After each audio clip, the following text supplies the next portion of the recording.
Um, I met you because we got the same Kim Strings, and he was reading a chart and he was using the eighth house method.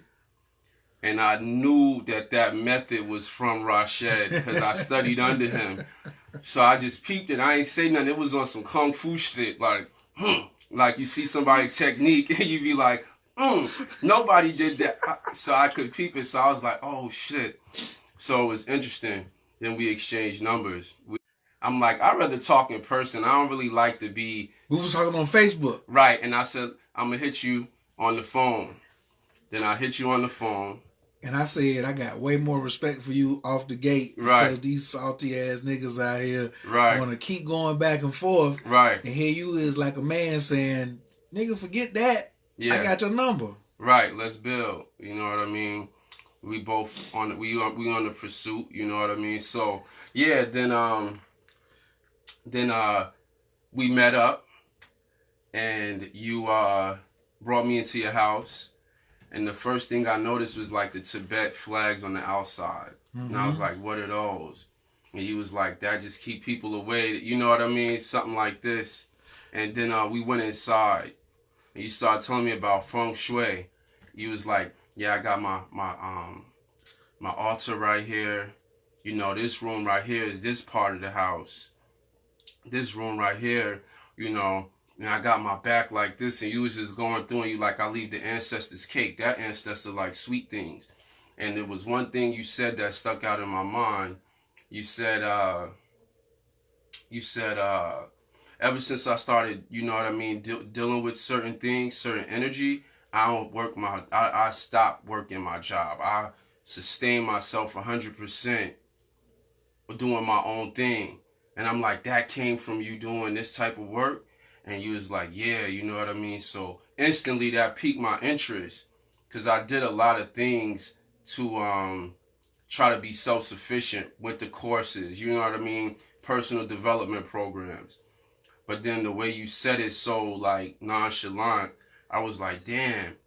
And I've been studying feng shui, but I could never really break in my mind. And you showed me, when you showed me your house, you showed me what feng shui looks like, not just like reading it from a book. In action. Right, in action. And you was just breaking down shit. And I was like, damn, because of my background in astrology, it just sounded so right. So now I'm saying all of this. Obviously, we maintain our relationship. And right, today is, first and foremost, we in an energetic portal. Facts. From 9/9/19 all the way to 9/18/19. The dates are the same, forward and backwards. Yeah. That's so we in this karmic, energetic, it's a big vibe right now. Anyways. Wow. So you know, also we have Friday the 13th and the full moon. It's in Pisces. So it's a lot of really good energy right now.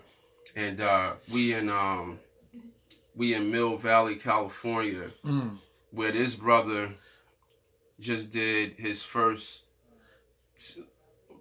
how can I put this, like first nobody beside you, you walk people through the told experience. So how was that for you today? Actually, it was yesterday. Okay, yesterday. Okay. And to put it like in total context, I had started assisting Jerry last week in Detroit. Mm-hmm. And we did 25 ceremonies. Mm-hmm. So one person is one ceremony. Mm-hmm. So then when I got to Mill Valley, boom, another 10 to 15 had jumped off. Mm-hmm. And then I was watching Jerry and holding space and doing what assistants do. I was doing the grunt work, you know what I'm mm-hmm. cleaning up, whoop, whoop, whoop, whoop, whoop. Mm-hmm. And so asking mad questions, watching, mm-hmm. learning. Mm-hmm. And so he gets a phone call, or some people was late.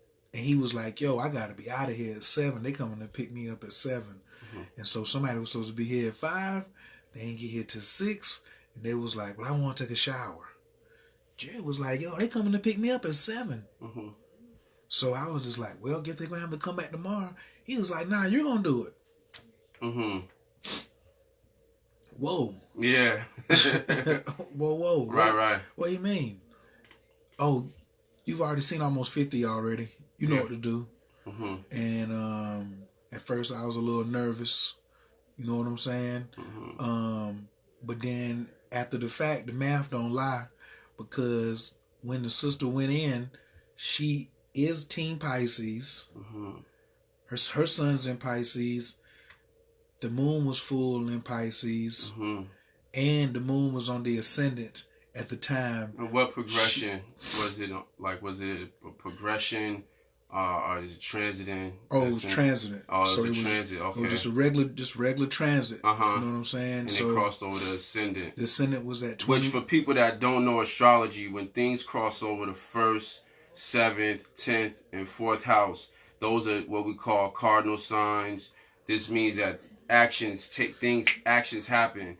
So basically what I hear you saying is that the way everything synced up, it was like the energy, it manifested itself, and you was doing your first ceremony. And Pisces also rules self-undoings, digging deeper into the psyche. It's the deepest part of the psyche you could go is Pisces. And that was on the ascendant. Okay. And exactly, also Pisces is enlightenment. Mm-hmm. You know what I'm saying? And so we had all these things happening at that exact moment, and really all that mattered, because the person who was a Pisces, they don't really know astrology like that. Mm-hmm. And all they was wanting was a magnificent experience. Mm-hmm. And they got it. Mm-hmm. And so my heart was light. Mm-hmm. I ain't have no more pressure no more, because there definitely wasn't nobody going after her. Mm-hmm. You know what I'm saying? And so that was crazy, profound to but see, I got to go back to human design now, because I'm a 3-5, which is the martyr heretic. So the martyr heretic, the 3-5, we like we jump rope in the minefield. Mm-hmm. We learn through doing, getting our head bust. Mm-hmm. We always sticking our hand in the light socket. That's how we check. We could go over there and turn the lights on and off. We'd rather stick our hand in the light socket to see, oh, it's got juice in here. You take action, basically. Sometimes we take too much action. Yeah. But we the first handers. Mm-hmm. So they said the 3-5s are some of the most intelligent people on the planet, because they only talk from what they know. They're not believers. They're only knowers. Mm-hmm. You know what I'm saying? So sometimes that works not the best for me, because somebody is like, oh, you think you a know-it-all. Well, I'm only talking about it if I know it. If I don't know it, I'm the first one to be like, bro, I don't know. Mm-hmm. You know what I'm saying? Mm-hmm. So even when he told me I could do it, I had never done it. Mm-hmm. So, but I have seen it done 30 plus times. Right. And by no means do I consider myself the toad man now, or even a medicine man, because like he says, you should have at least 10 years of experience before you say, boom, I can do this type of work. So for me, I respect that, because... Now, hold on, slow down. This is great, right? You're giving us so much information, right? Oh. You got to plug people on human design. I need you. Okay, so this is what I need. I need to know Dr. Jerry, who that is. I need to know how you met Dr. Jerry. Because that's magical too. What even led up. So can you talk to us a little bit about that? Like how you met Dr. Jerry and how, all of this came about. Well, okay, I'm a sequence of events cat. Okay. So I can't even mention Dr. Jerry. Okay, hold on. See, go ahead. I can't even stop recording. You got your phone? Yeah, I'm doing a little something over here. Oh, you are? Good. Yeah. So, good. So we capturing it. So you met Dr. Jerry. Go ahead. You good. Nah, to get to Dr. Jerry, I got to go all the way back to my father having a stroke in 2000. In like the late 90s. In the late 90s, my father had a stroke. And when my father raised me. My parents split up, and I stayed with my father. Me too. That's crazy. My mama left. Yeah. Mine's too. That's deep. My mama left and my daddy stayed. So when people be talking about bum ass daddies, I can't relate because I never seen that. That's deep. And I think that's why a lot of women don't really want to mess with me about having no kids, because I be like, I ain't going nowhere, and I mean it. Yeah. That's what I know. Right. So when my father, he had a stroke, then he got diagnosed with cancer, and then a sequence of events, I ran into a cat who said he was going to a class where a black man was showing how he healed himself from cancer. And I'm a doubter, so I was like, hell no. So that man just so happened to be Grandmaster Sunyata Saraswati. And that was 2002, July 17th. No, my bad. Back up. 2001, July 17th. I go to my first class in Winston-Salem, North Carolina. That's where I was born. On a Trey Fo. Yeah. In the building. So, meet Sunyata on Wednesday. Take the course on Saturday and Sunday. Sunyata say, yo, if you want to keep this,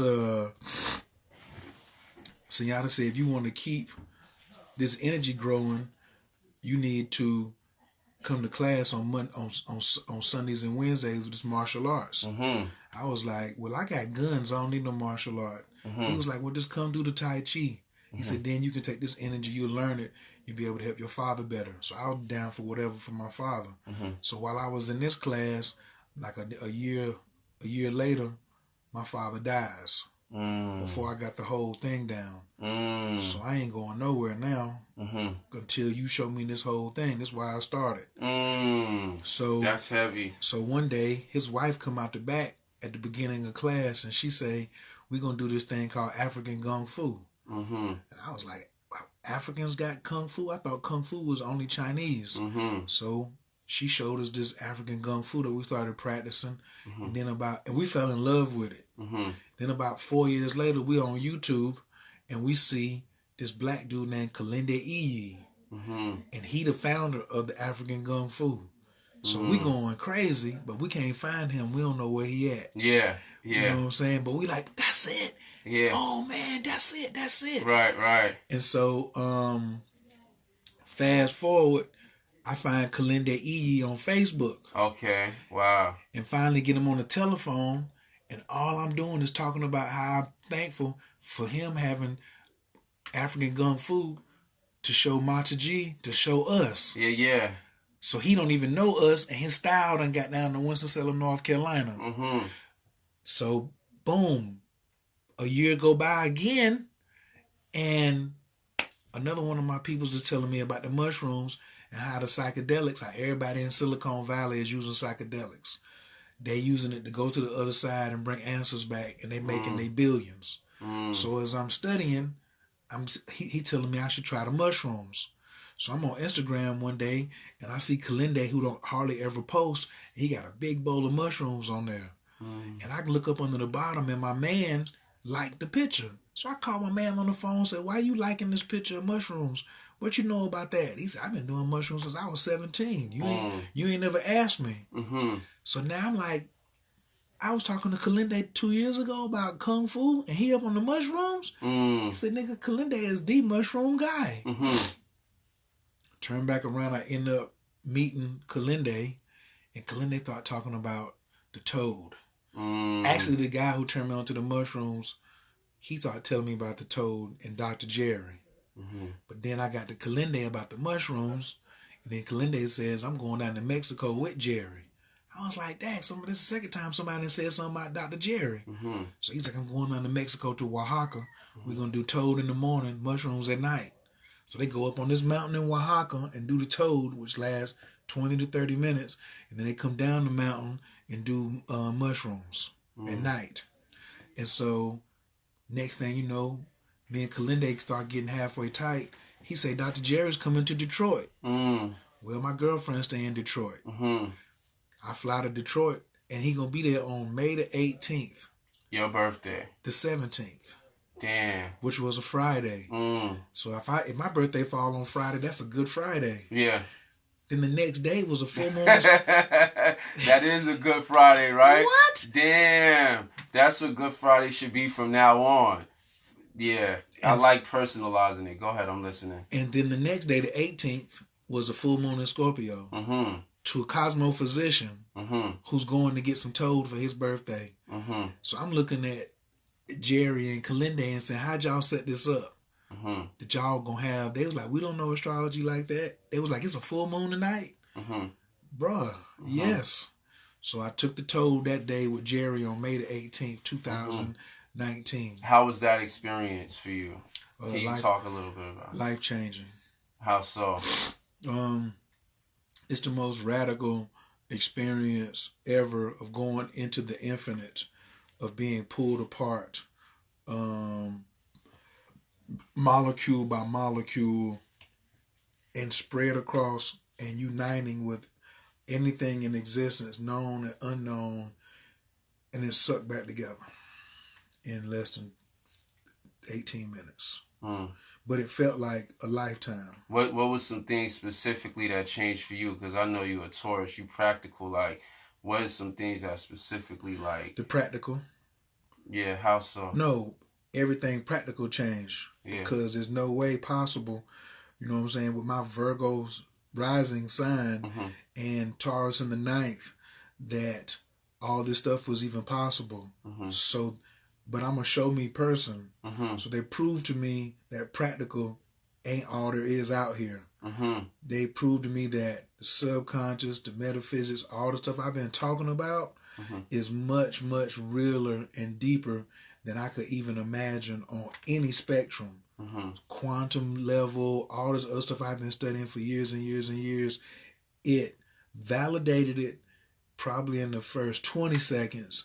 And then for the next 7 to 8 minutes, it went past that to a place I can't describe in words.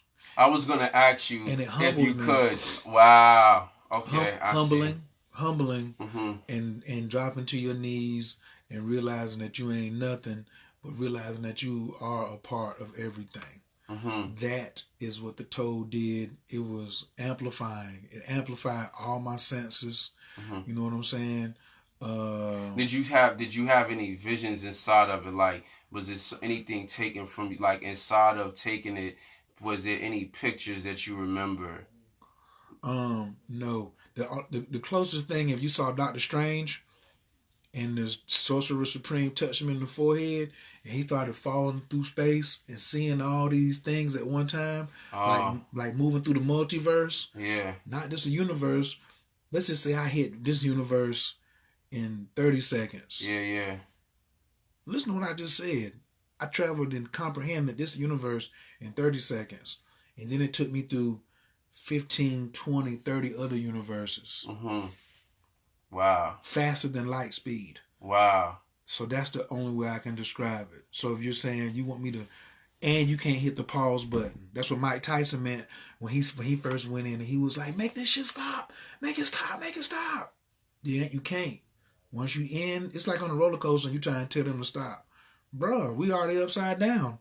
You already at the top of the coaster now. You coming down. There's no other way out but until you pull back up to the thing and they say, thank you for riding Bufo Airlines. Right. That's the only way. Right. All right. So cool. So who is Dr. Jerry for people that don't know? Dr. Jerry is one of the illest medicine men. He's an OBGYN. He's a real doctor. That's one of the other pieces that's crazy. He got his medical paperwork. He was an OBGYN. Probably still is, from Mexico. He started with the mushrooms and he was like 16, 14 years ago. He tried the toad and then he been an advocate for the toad. I just asked him, like, how did he get traveling around the world? Because every time he opened his mouth, he telling a story about another country. So I asked him about his first country. He said he did a lecture in Seattle and then a podcast right after that. And it was over. Somebody invited him to the Netherlands. He ain't stopped traveling since. And he's the toad keeper down in Mexico. So he has a farm that he protects, the Cenarian desert toad, which is the only place you can get this toad venom that carries 5-MeO-DMT.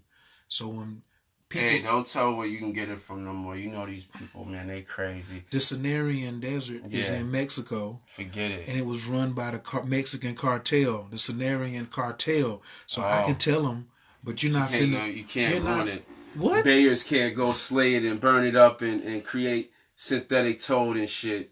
I can tell them everything, and you can't get it. That's great. You know why else? Why? Because the toad only stays above ground for 3 months out the year. And guess when he goes back underground? When? September. Okay. What's the date? September. Don't even matter. You said September, so where is the toad at? It's going under. And when is he coming back? Next year. June. Yeah. So it don't matter. So Jerry can't even get to the toad once he go back underground. Right. But he got a farm and he built some ponds to protect them because the toads, they had to make a reserve for the toads because they're like a national treasure. Mm-hmm. But this venom from the toads is to deter animals from eating them because other animals think toads are juicy. Mm-hmm. Just like some extraterrestrials look at us and think we juicy. Mm-hmm. But the toad gives off this venom that makes the animals have these psychedelic experiences that the animal doesn't want. So it doesn't kill the animal. It just fucks with the animal's head. Mm-hmm. So Jerry milks this venom off of the pores. He actually milks it himself. Picks up the toad, takes a thing and scrapes it onto a piece of glass. Takes the venom that came off the toad on the glass, sets it out in the sun and dries it. Mm-hmm. And then that's where he gets the medicine from. It's called toad venom or toad medicine. Yeah. And so you took it and you met him in Detroit, and then you did some ceremonies in Detroit.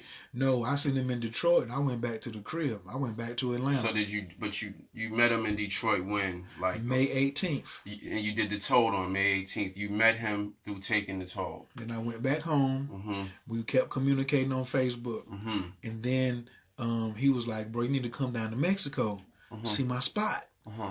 And I was like, I'm going to come, but my bread won't right. Mm-hmm. For Taurus's bread ain't right, where's he going? Nowhere. Yeah. Then my bread got right. And I was like, where you at? He was like, man, I ain't in Mexico. He was like, I'm traveling again. Boom, boom, boom, boom, boom. But my assistant is down in Mexico at the crib taking care of the dogs. So I'm like, you traveling by yourself? Mm-hmm. I was like, man, I would love to travel with you, unashamed opportunist. Mm-hmm. He was like, come on. I said, what? He said, yeah, I'm going to be in Detroit, San Fran, Miami, LA, then I'm going to Mexico. Right. But you said you did ceremonies with him. So I met him in Detroit last week. Mm-hmm. Okay, last week. I met him in Detroit. We did 19 ceremonies my first day. And you seen him do yeah. 19 times. Yeah. And I saw 19 different responses. And you said that was an interesting learning experience for you. Humbling, yes. How so? Because the healing aspect of the toad brings up exactly what you're dealing with in almost a somewhat violent and radical way, because you can't resist it. You can't turn it down. You know what I'm saying? And so it comes out, and it's a heart healing thing. So wherever you are, got the most emotional trauma or whatever, is going to meet you there right then and make you meet it as it takes you to see God, because they call the toad venom the God molecule. And so I knew what mine kind of looked like because my lady was there and she told me what it looked like. But then I got to sit in and I saw 19 different experiences. Mm-hmm. I seen people scream. I seen people make no noise. I seen people roll over. I seen people have spit come down the side of their mouth. I seen all type of stuff. But every one of them, after they went through the trauma piece, when they came back, they had a smile on their face and they were so content. And they sat up and they looked like... What did you learn from that contentness? You looking at that? I had it. I had the contentment too. When I came out, I had that same contentment and my heart was overflowing with love, and I could feel that from them. And I learned I don't know, it just made me more humble that people have so much that they're going through. You know what I'm saying? But it humbled me 2 times because we using so many play devices to get around our healing. Where this toad get right to the nitty gritty. Like we smoke ourselves into oblivion. You ain't really healing, you avoiding, or we get on the bottle and go into alcohol and stuff like that. But we find excuses not to do this because we don't want to experience ego death. And that's what I had done. I had heard about ego death, but to see 19 ego deaths right in front of me. And you know, too, though, a lot of people that talk about spirituality, they say these things, but they don't really give you the conduit. They don't give you the boat to which how they got to that place. Like, I think his name is Eckhart Tolle. Mm-hmm. He said it's best to die before you die, like the death of the ego. But he didn't really say how he accomplished the death of the ego. Like you saying, you knew Dr. Kalindi, and Kalindi Iyi. Kalindi Iyi. Iyi. Okay, Iyi. You met Baba Iyi, and you been knowing him for some time, but he never told you that he did shrooms. So and he a Pisces. That's interesting. And he a Pisces. Yeah. Right. And he ain't want to give up the year for like 5 months. After I came that day, I'll tell you the impact it had on me was that I was going and listening to music from the 60s and 70s like psychedelics. Because even one of the guys, after he took the toll, we was talking or whatever, and he was like, you know, the government really just want to keep your mind locked into a certain way. And I was thinking about all the rebellion in the 60s and 70s and how many people was on the psychedelics, and they was just like, you know what, we really don't care. You know, we're going to rebel. We're going to live out of cars. We're going to be hippies. And it was this opening up, this death of the ego. Like, they didn't care about looking good. And they just was like, let's get right to the point of what we're trying to do. You know what I mean? So it was interesting, the portal that took me down. So by you seeing other people go through this, you saying it was a humbling experience. Like, did you... It was humbling to me first for myself, mm-hmm. but then to see them, it was triple humbling. But what was you going to say? So, like, yeah, I don't know how I'm really trying to put it, but it's just like, after you see people go through this experience, you know... It's so intimate. Uh-huh. Because it's just you. And they might say something that they wouldn't say around in public, because they don't have no filter. Like the toll takes all your filter off. Oh. And you don't have no filter. So you hear people saying wild shit sometimes. But being on the side of the person that took it, what's the difference for you being on the side of the person that took it versus administering it? Because that's a serious degree. How many people can say they did? Like, that's an accomplishment, brother. For one, thank you for inviting me out, and I'm proud of you, seriously, because... like, you're not just talking about this. Like, this is how you living. You know what I mean? And this is not, make no mistake, this is a major move right here. This is major. You know what I mean? For real, for real. That's why I wanted to interview you, because, like, you know, forget all of that looking good. Like, it don't matter. Like, you out here putting the work in. So, like, yeah, but I just had to give you, you know what I mean, big you up, but... like being on the side where you take it versus being on the side where you're watching somebody. You was just saying, say it again for me. I was humbled myself by taking it. Mm-hmm. But then when I seen somebody else come down there, I already could like feel the mm-hmm. way I felt coming down them steps, mm-hmm. sitting down, mm-hmm. inhaling them vapors, going to that space and having my whole forehead pulled out or my whole body ripped apart or my whole ego. Mm-hmm. I got even more respect for that person. And then to look and see them in the way that they're responding physically, mm-hmm. which is intimately, you know what mm-hmm. I'm saying? Joker might come out their shirt. Joker may be crawling around, want to get in your face, you know what I'm mm-hmm. saying? Or like, it's just, and that person is not even really there. You know what I'm mm-hmm. saying? But this is like peeling back all those layers. Every level. There's no filter whatsoever. Yeah. Oh, that's why it was humbling, because that means we walk around with so many filters. So by the time somebody say something to you, it's probably like, it's probably got that's powerful. 15 cuts on it. Yeah. You done cut just it 15 a normal conversation got 15 cuts on it. So if I got 30, because if I got 15 and you got 15, by the time I say it, it came through 15. Yeah. It got through 15. Mm-hmm. So now it's over there on you. Mm-hmm. So now it's been cut 30 times. Yeah. But when that toll come, there's no cut. Yeah. It's that. And that's a reaction that a lot of people get. Like when you was young, how you had this unabashed behavior where you cry and you be like, And you would like really go there, stop. but now you just stop. You shut all of that. Nah, but yeah, but it totally bring that back. It brings it back. You see a 25, 35, 45, 55, or 65-year-old go immediately back to that. That's humbling.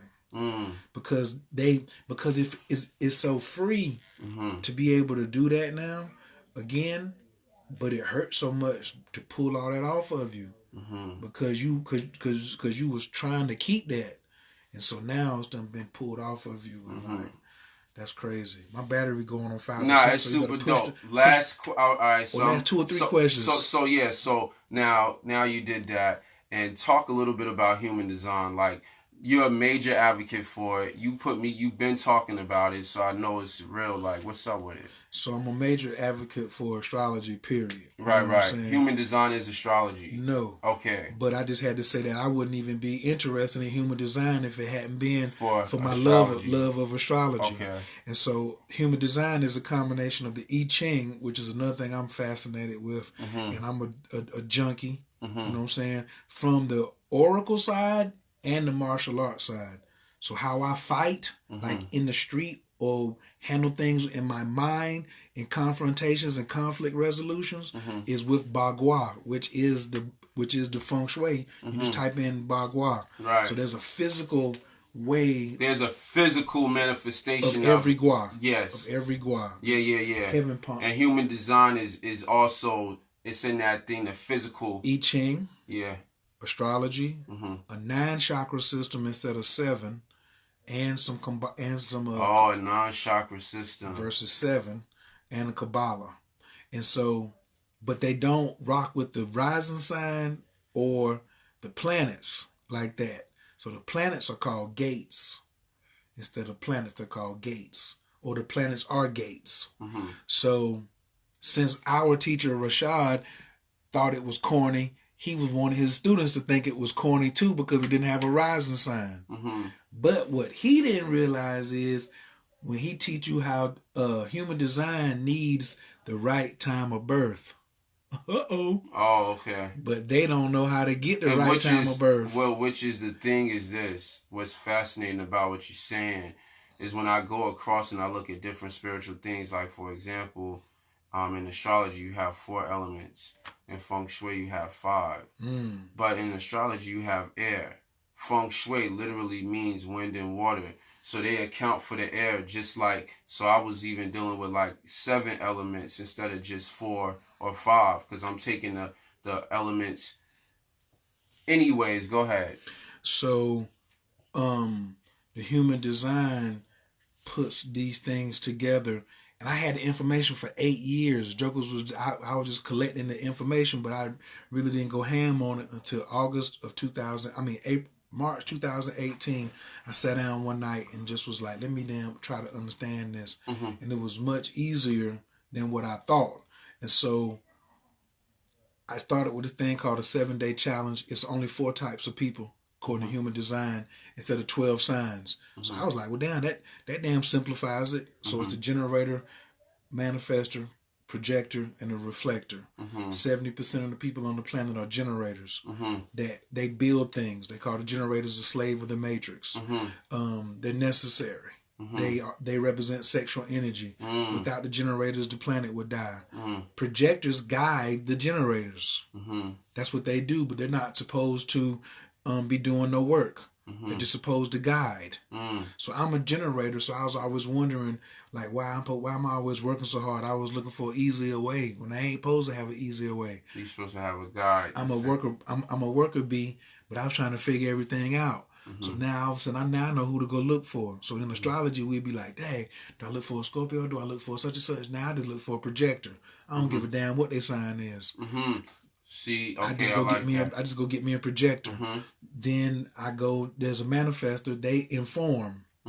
So when we look at Oprah's triangle, Oprah is the nastiest human design triangle. Oprah's the generator, she does the work. Stedman is the manifestor, he informs. And Gail is the projector, she guides. So they got a damn triangle. And as we all look, what the numbers at the end of the day look like. You don't know how much money Stedman got, or Gail, They popping.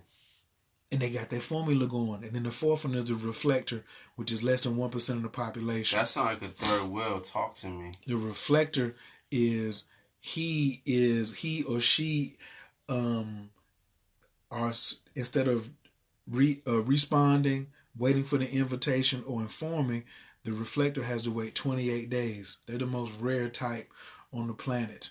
And so they can absorb everybody's energy and almost parrot people's energy. But the danger for them is they'll feel something and it ain't theirs. Like they can't separate their empathic abilities from real.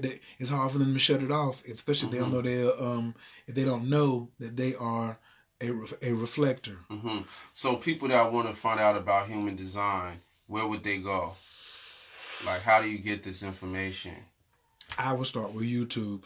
You can just go on YouTube and hit human design. Is there any fake people out there people shouldn't look at, or like what's the real? I would go on human design, and y'all looking for John Martin. John Martin is the illest out there on YouTube. He's a Native American. He's out in Hawaii. Human Design Unleashed or Human Design Hawaii, John Martin. And then, but if you in the know, if you in the community and you looking for a brother, his name is Dewan Cornish. DAWONECORNISH,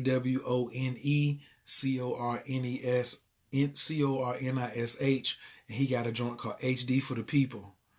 Because I agree with him that even though human design came down through a white dude, he brought it for black people. Because when you listen to, he was on an island in Ibiza. Human design was downloaded him for 8 days through the sun. He went, since he was already in media and cameras and studio, all his white friends recorded everything that he downloaded. They caught the whole system and institution and put it in one box. It was a moment of enlightenment. And it was captured. After the 8 days, he captured it in the 8, but then he had to go and transcribe it. Okay. And they put it in one system so they wouldn't have the same thing happen what happened to astrology. Why do we argue on astrology? Oh, is it Vedic? Is it 13 sign? So there ain't no argument because he just put it in one thing. I like that word you used the other day, though. I don't care what you use if it's accurate. I don't care what you use if it's accurate. If you on the money, you on the money. Who cares? Yeah. So they dropped it in there, got it all right, and the nigga dies. But he got so many videos when you watching this video. You talking about fulfilling your purpose. After you fulfill your purpose, you may be like a bumblebee or like a Black Widow or something. Like, after you fulfilled it, it's like, time for you to go. Bruh, he dies after it's over and all this information. But when you listen to him talk, if you close your eyes, you think he black. Because he's going in. He coming from a place. But he ain't got no but white people around him because he made it expensive. So black people is like, I ain't going to pay all that except for a couple underground cats like Dewan Cornish. So Dewan was with him when he was living, and he got handwritten notes. You know what I'm saying? And so he's in Louisiana, and people just type in HD for the People. Between Dewan and John, like for me, that's my fantasy team. If I can get John Martin and Dewan in the same on the same hallway, they ain't got to be in the same classroom, and you just leave out of his class and go down here and go to his class and just go back and forth. Those are two cats that I rock with the hardest. Fake cats, I ain't been in it long enough to know that, but I have been in it long enough to know who the two realist is, and I have since then added it to my repertoire because I feel that all divination, including the Toad, human design, astrology, is built for relationships. Relationships to yourself. Well, anyway, relationships is what house by number in the zodiac. 7. And 7 is what letter in the alphabet? G, the God.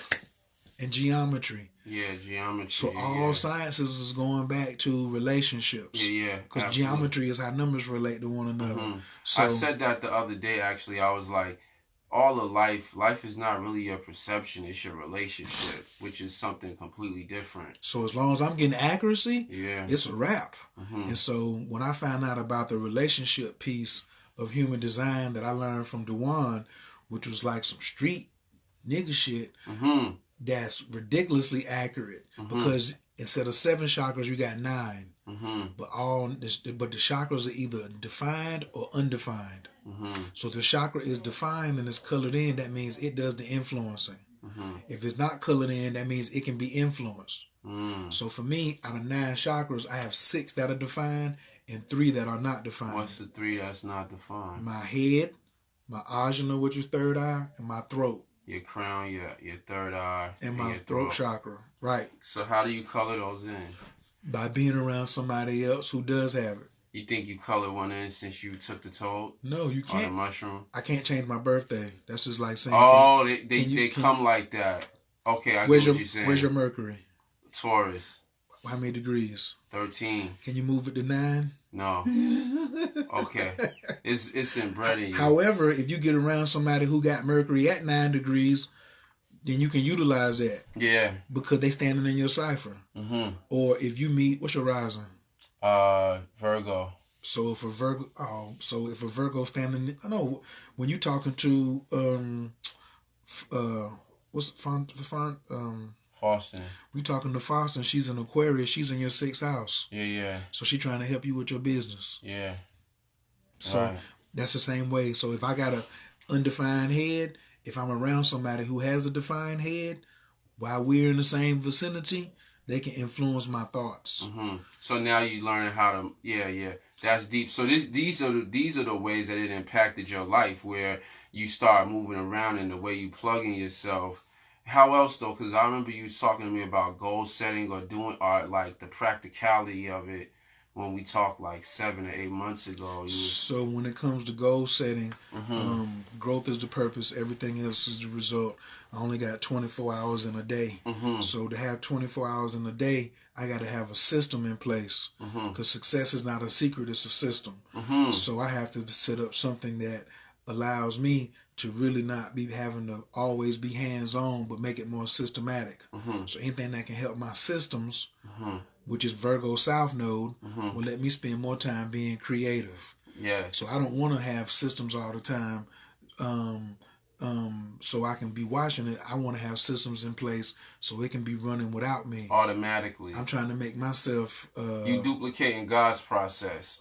A bunch of systems that automatically... Our body has automatic responses. We don't have to think about it. That's what the system is for. And I'm trying to make myself expendable. Yeah. But most people want to be control freaks. Right, which lead me back to the toad. Yeah. The toad won't let you be in control no more. It'll take that away. Immediately. Like 19 seconds. That's going to be tough for me. And you won't be alone. You'll be in a full club of everybody who's been up there today and yesterday and all week. I know, right? It's fine and dandy. It don't matter because it's still going to love you. Because they're taking you to God. You know how far you got to go to see God? God is in the central universe. God is nowhere near. And I remember having dreams where I felt like I was falling back. And I was like caught. I was like, what? And see, I'm going to tell you why it's interesting. I'm going to tell you why it's interesting. I'm talking to you about it, right? Because I think that obviously being raised by our fathers, we have different hang-ups in life. So... Man, I wish I had my power cord. This thing go on and on. Yeah. Which one is that? Please tell me. No, that's an iPad. I can't do nothing with that. What's up with this joint?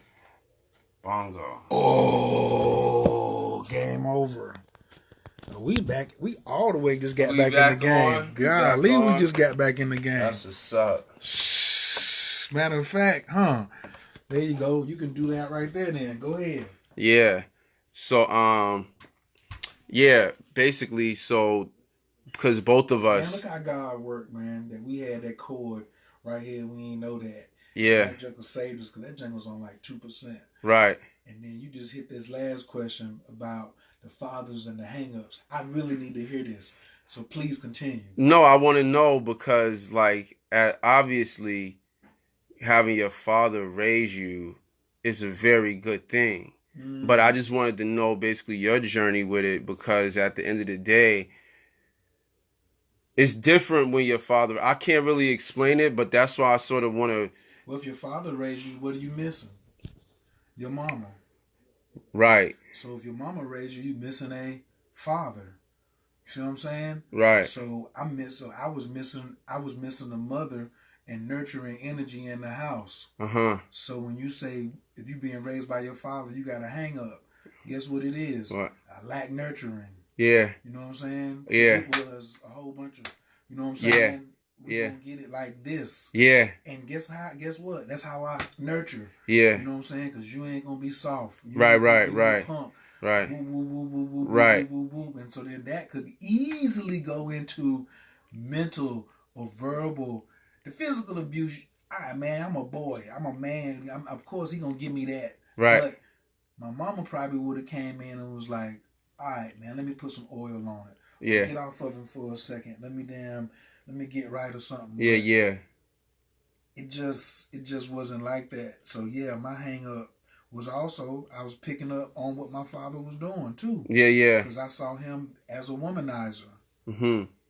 So now, man, that was hellacious. Well, what's the difference between open relationships and being a womanizer, or like what made him a womanizer?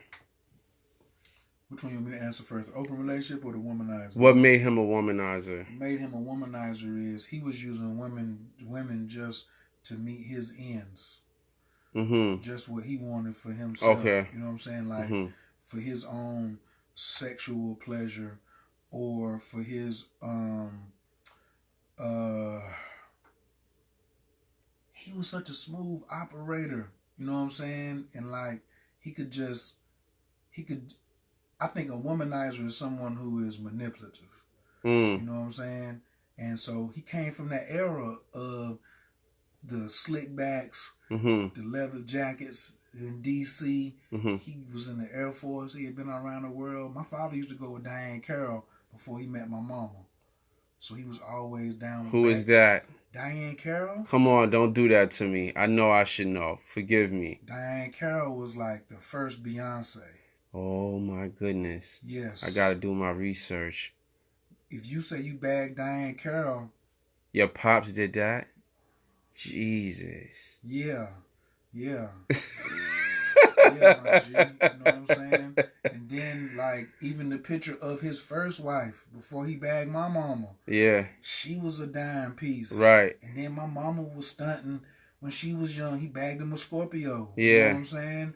And so, and then growing up, after him and my mama divorced, he was still bagging bad chicks. Right. But he was getting money out of them. Right. You know what I'm saying? He was bagging chicks that made more bread than him. And they was breaking themselves. Yeah. You know what I'm saying? Now, he wasn't pimping them, but they was still bringing him cheddar, and he was using them.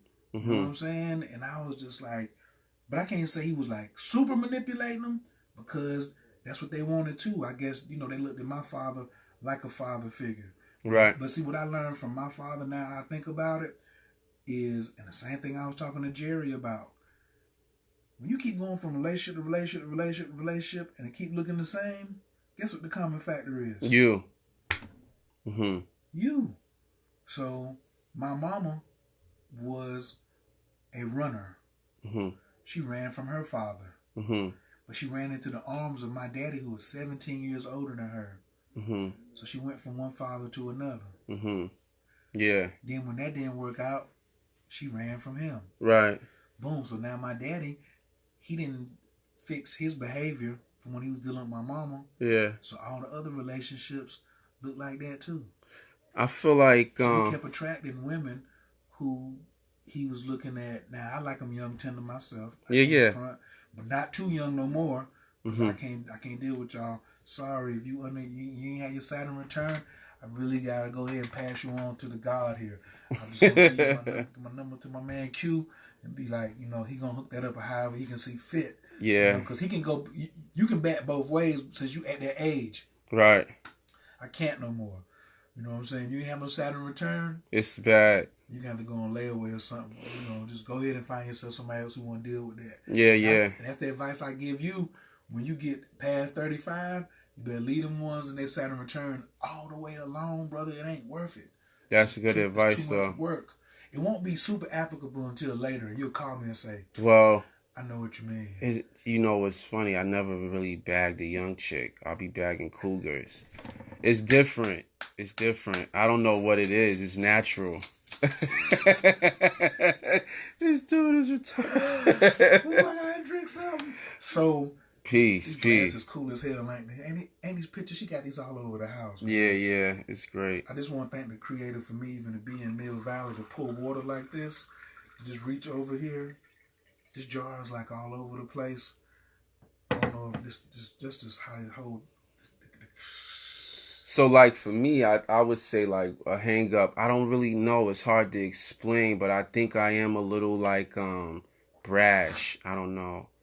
Like that, not really. You know what I mean? Like having your mom around. Like I would see dudes go sweet talk their mom. You know what I mean? I'm smooth, but I'm not a sweet talker. Right. You ain't have no experience with that. Right, exactly. So how could you get some kind of mastery over? When my father, I know this is going to be crazy, but my pops told me, as soon as him and my mom got a divorce, I found out later they was going back and forth about ways that they wanted to raise their kid. And one of them was, what if they're bisexual, he or she? What if they like the opposite, the same sex or whatever? And unbeknownst to me, this was a big thing in our house, like arguing about it. As soon as my mom and dad got a divorce or separated, my father walked with me to the park, right? The first conversation we had, he's like, I'm going to tell you straight up right now. Gay shit, no bueno. He said, if you gay, you not my son, you my daughter. Like, so this was, my dad's a Sag. He's a straight shooter. He don't do a lot of talking. So, you know, like at the end of the day, this was a male way of coming at it. This is all I'm saying. Like my dad didn't cut no corners. It was no like beating around the bush. It was just like palm. That's the heaven palm. That's the heaven gua. Yeah. 3 solid lines. Right. Exactly. So like I think yeah, like if I start pussyfooting around too much, I just be like, fuck it, let's get right into like, you know what I mean? I don't got time to be. My pops was like, why you hanging around them niggas? Yeah. You always got these niggas riding in your car. Yeah. You know what I'm saying? Yeah. And he was always like, is you hitting that? Is you hitting that? Is you hitting that? Is you hitting that? That's why I would say he was more of a womanizer because he was always trying to see, you know what I'm saying? Right. Like, I may be on the phone cupcaking, but when you 14, 15, 16, 17, you cupcake on the phone. My dad used to murder me, bro. Like I had this one girl I dated and she worked at Chick-fil-A and I was on some puppy love shit. She worked at Captain D's. I used to go up to Captain D's and sit in the back of the restaurant and do shit and just wait on her to get off. My dad was like, what is wrong with you? Like, it was just, yeah, like he was giving it to me. But yeah. Nah, cause ultimately we talking about unraveling the ego. Yes. And it's like, I don't meet many people, how we got on this, that's raised by their father without their mom around. Like that's rare. So it's like, yeah. So just in terms of releasing, taking the toad and the mushrooms and everything, like, did any of that stuff come up for you, or do you feel like it was related to your relationship with your father, or, you know what I mean? I would have to say in succession, I had done a whole bunch of healing around my mother and father and how I was raised by my father before I got to even mushrooms or toad. Mm-hmm. Massive healing I had done. So when the toad got there, I think it was a lot of self-acceptance and self-love and just let me know I'm not in control. I didn't really have a bunch of I had always been begging. Anytime somebody see my videos, they know I open my videos with the prayer to the all. I am in the love of all and all love is in me. I am a part of all and all is a part of me. I am one with all and all is one with me. I can succeed as a part of all and fail as an individual. I can be all that I wish in all as long as my wish is to stay in all. I am never alone. All is I am, all can I can, all does I do. Istinje ilaku, which means salvation to the all. So the toad was like, oh, that's your song. You believe in that? You ready to die for that? We're going to show you that. Since you keep talking about you were part of the all. Man, it sounds good. So come hither, boy. Yeah. and they put the gas. You were spiritually mature enough once the toll came.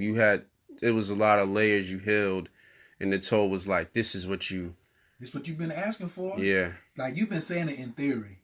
It's marvelous. But we're going to show you exactly what you being a part of the all is. Mm-hmm. We're going to show you what the love of the all looks like. But even more than that, what it feels like. Mm-hmm. It's too much. Wow. It's too much. So then what do you do once you realize it's too much? You just say, fuck it? You die. And you just submit. And then here's the crazy part. You just say, okay, I'm going to die from too much love. Mm. And then it puts you back together and says, you good. Mm. Now you get it. You fucked up. Yeah. That's what I'm going to tell Mike Tyson when I see him. I get it, bro. Hold up. Slow down. What? You about to go see Mike. Yeah. That's what's up. What's up. I definitely appreciate you sitting down, man, building with me on it. You know what I mean? You my brother. And, like, you're doing great work, like I said, man. So. Man, I think I'm human designing it. Yeah. I want to be an example. Man, yeah. Live your design. Live by design. What is my design is to respond. Mm-hmm. So that means I give life to. Mm-hmm. So I don't have to initiate no more. Mm-hmm. And that was really what the toad validated all the human design. Mm. If I can put it in one simple thing. That human design is if anybody, and my astrology chart, but it valid, because you couldn't have a human design without an astrology chart, because it's got a sun, north, south node. It's got everything in there. And so when the toad validated my entire design on how I'm supposed to operate. That's what's up. Because remember I said I had an open head, open ajna, and an open throat. So each one of those open centers have a phrase. Mm-hmm. I don't know. I don't care. I can't speak on it. Mm-hmm. And that's what the toad. Hey, well, I don't know. Well, man, what you mean you went in there? It cost you $250 and you don't know? I don't care. Well, can you describe any kind of part of it? What did you see, or did you get any vision? I can't speak on it. Mm. And so that's the same thing I told everybody here today. When you come down from this experience and somebody asks you about what happened, tell them to take their ass upstairs and say, Jerry, let me get some of that medicine. And you'll see for yourself. Damn. I'm gonna say this other piece right here. Cause I can't even remember the bro's name, but one person today who got some told, when he finished, he was like, can I see the medicine? I said, cause I done been through 40 plus things, so normally I can answer, nobody's asked no question. Like, but then if I can't answer the question, I'd be like, man, you gotta ask G. So he asked Jerry. He said, yeah, Jerry, can I see the medicine? Guess what Jerry said? No. What for? I said, uh-oh. He wants to see, like, what's your motivation? You know what I'm saying? My man was like, I just want to see it. That's what Jerry hit him with. Then you be looking at somebody else's medicine. Wow.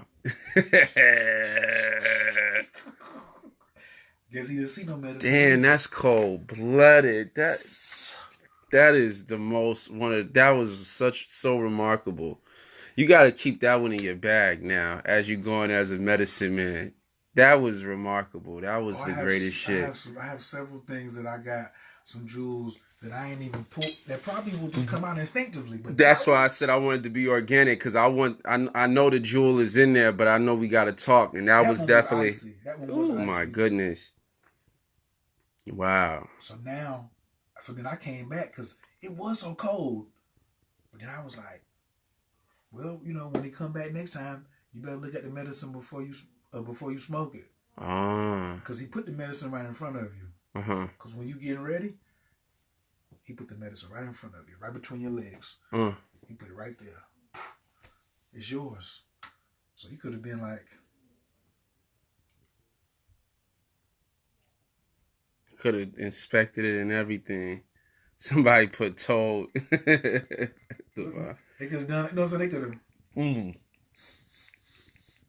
Hey, once I drink this water, Right. and then I'll be like, Q, can I see the water? Bruh, that's somebody else's water now. You want me to go open up somebody else's water? Yeah. It don't work like that. Right. That's great. It was real though. He wasn't trying to be snarky. It's real. He wasn't. That was the other thing. That's why it was so cold. Yeah. Because he really wasn't trying to sun He it. been doing it for years though, so it's a different thing now. It's natural. Now let me say this. Mm-hmm. It's gonna be cold. You asked me earlier who was Dr. Jerry. Mm-hmm. He a gatekeeper. Mm. I want to talk about gatekeepers. Mm. Responsibility of gatekeepers. That's the clan I'm with. I'm with the. That's what's crazy. Gatekeeper. Because that's graduation, right? You graduated to gatekeeper. Are you on your way to getting there? Oh no, I'm a gatekeeper. Yeah. A gatekeeper is someone who keeps the sacred safe. I ain't guarding nothing frivolous. I'll bust your head if you trying to get at this what's sacred. Mm-hmm. I put my life on the line for this is what is sacred. Mm-hmm. And I think that especially in the conscious or black community, God, the whole TEP community, there ain't enough gatekeepers. And then the gatekeepers that are here are not respected. And then the fake ass gatekeepers ain't got nothing on the other side of their gate. Mm-hmm. Absolutely nothing. These niggas is guarding, what is this? Frivolous information. They guarding that. Right. Ain't nothing on the, I don't even want to show you the other side. They guarding this. Nothingness. Some damn, what do you call these things? Pendants. Pins. Yeah. So these jokers just got a whole handful of these or a bag full of these or a dresser full of these and thinking that this is important and I'm a gatekeeper for this right here. And then we over there respecting them because they got a popping YouTube channel. Mm-hmm. But then the Dr. Jerry, I asked you, have you heard of Dr. Jerry? And no. You know what I'm saying? Like, was Dr. Sebi a great man? Absolutely. Did he know, was everything that he was saying correct as far as nutrition? No. Did he have some bad karma going on? Yeah. So, but when we try to make somebody more than what they are, that's the other piece about a gatekeeper. Jerry ain't gonna let you make him greater than what he is. You know what I'm saying? His humility is ridiculous. Like even this morning when he hit me with, he was like, I don't give a fuck about what you think about me. You came here to see God. Mm. I got the medicine that'll help you see God. Stop asking me about what I think. How do you pay? Like, if people want to come see you, do they do debit, cash? You talking about me or Jerry? Both of y'all together. Like, if they heard you was in LA and they like, hi, yeah, I want to fly out, come see you. I want to do this toll. Yeah, hit my number. Okay. Just all you got to do, call me, inbox me. All that right there. That is a very good idea. We're going to be in LA next week. I'm going to be in LA Monday, but he's not going to be in LA until the weekend after that. Mm-hmm. So if you're trying to get down, which you should, I would inbox me. Shit, what you mean? He taking it like, he taking it like we living it. You got cryptocurrency, cash money, ATM. You know what I'm saying? If you come through with it, we'll find a way to take it. Oh, okay. But we ain't taking no promissory notes. We ain't taking no EBT cards.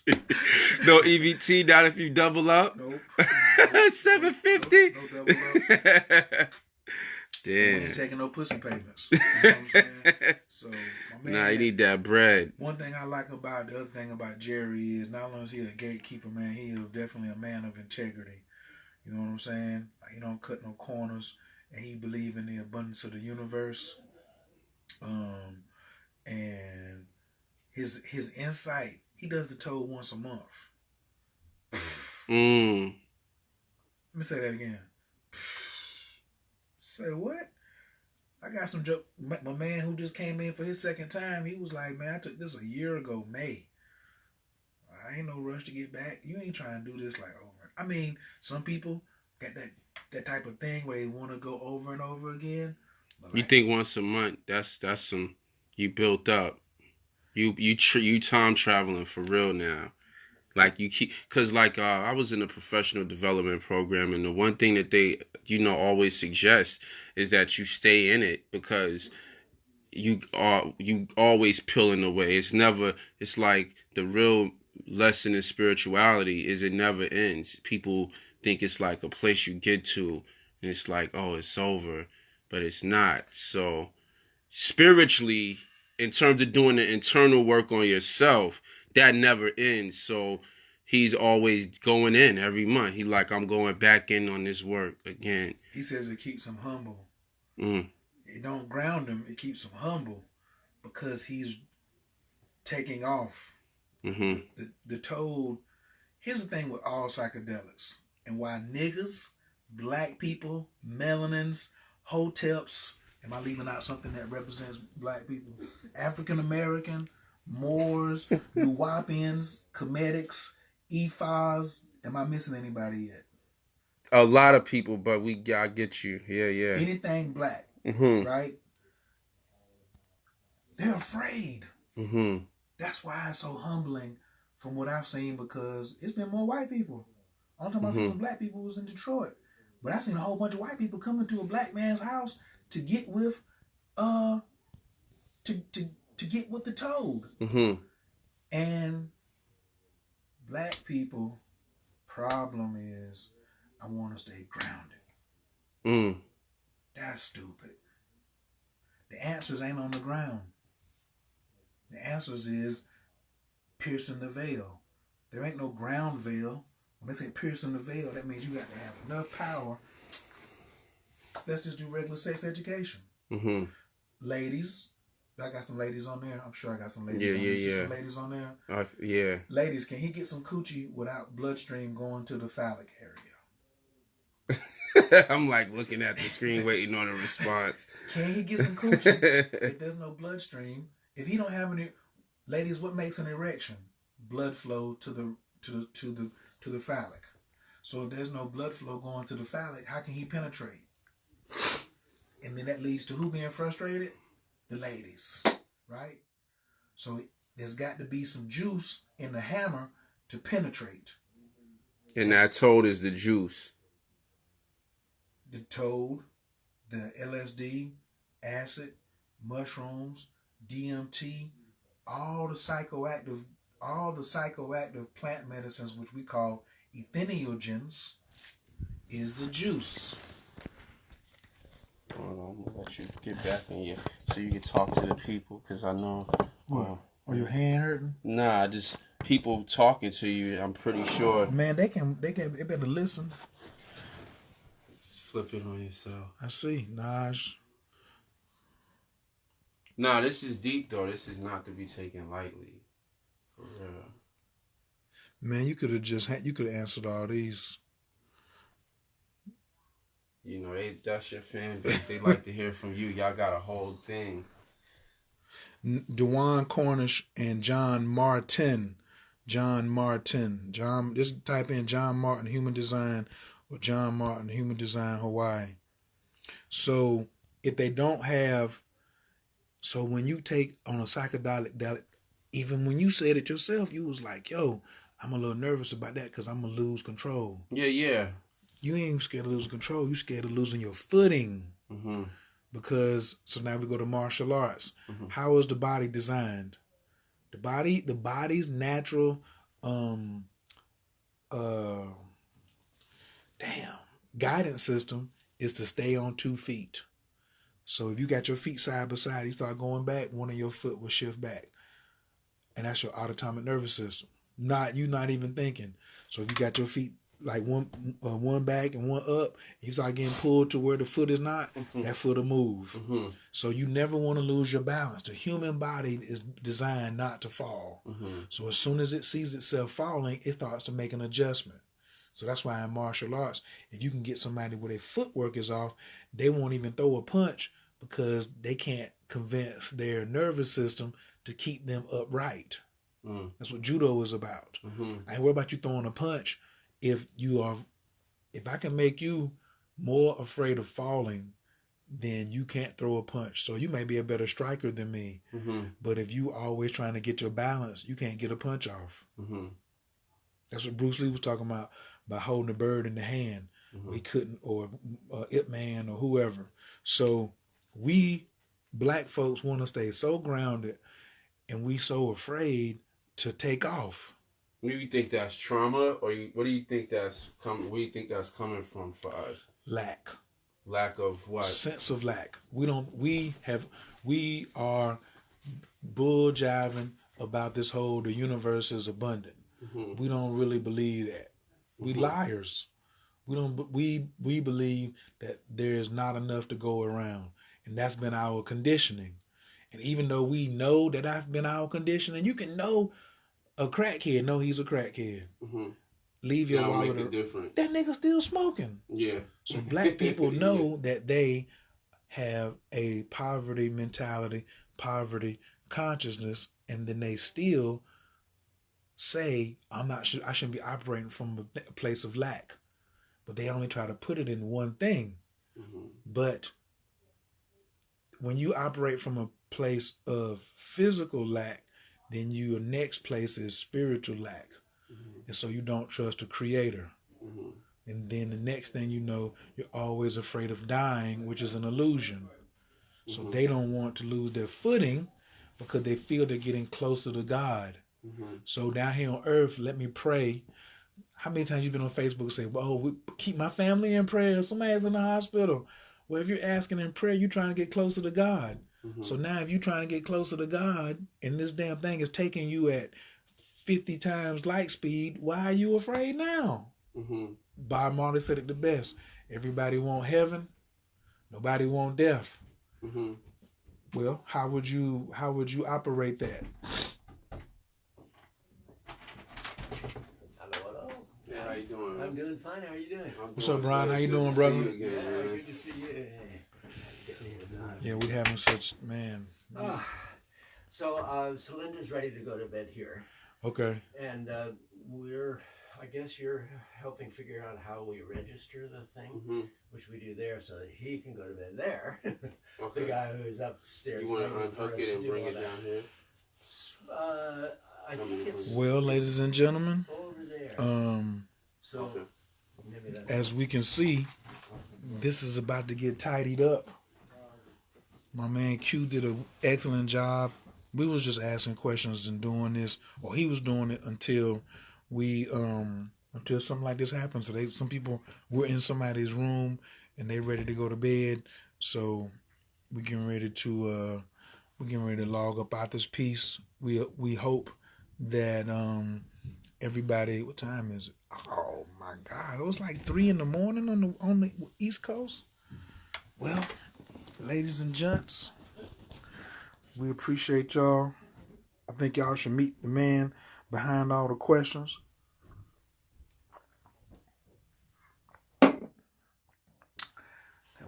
The water over here is crazy. What up, Tina? I'm Coach Khayr, Team Taurus, Atlanta, Georgia. I don't know if everybody came in here and introduced themselves.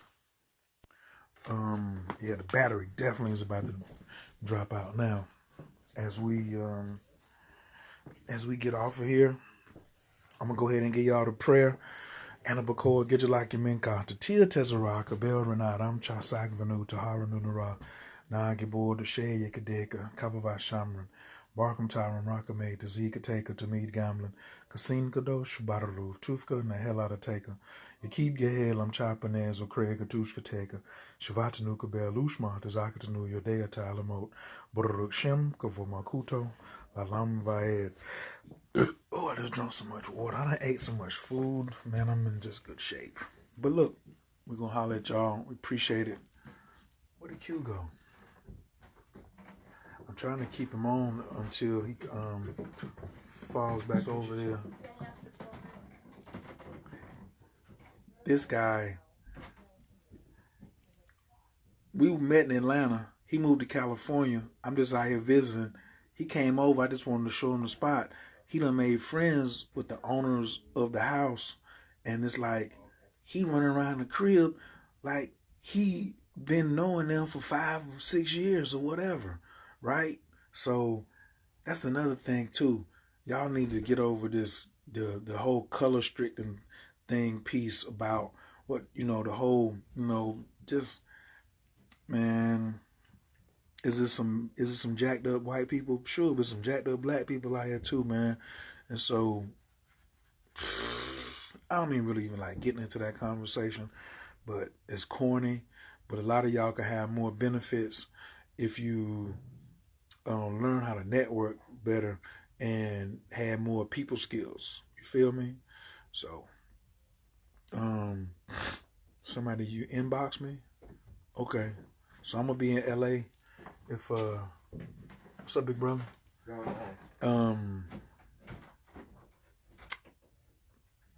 If somebody's interested in getting with the Toad, yeah, a lot of people are though. I didn't say everybody.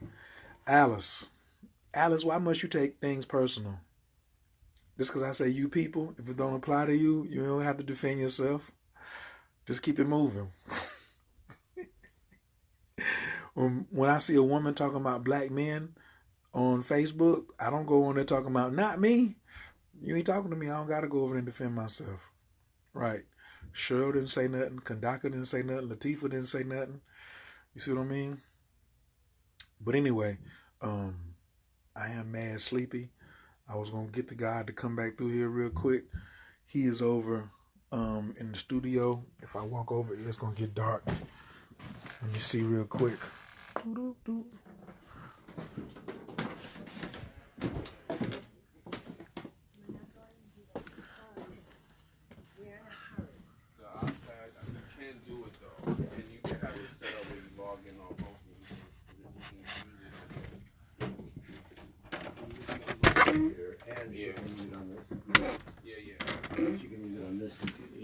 And then can you also use it on the iPad? Right. Exactly. Okay. Some guy. He'll have to No, come I don't back want to to.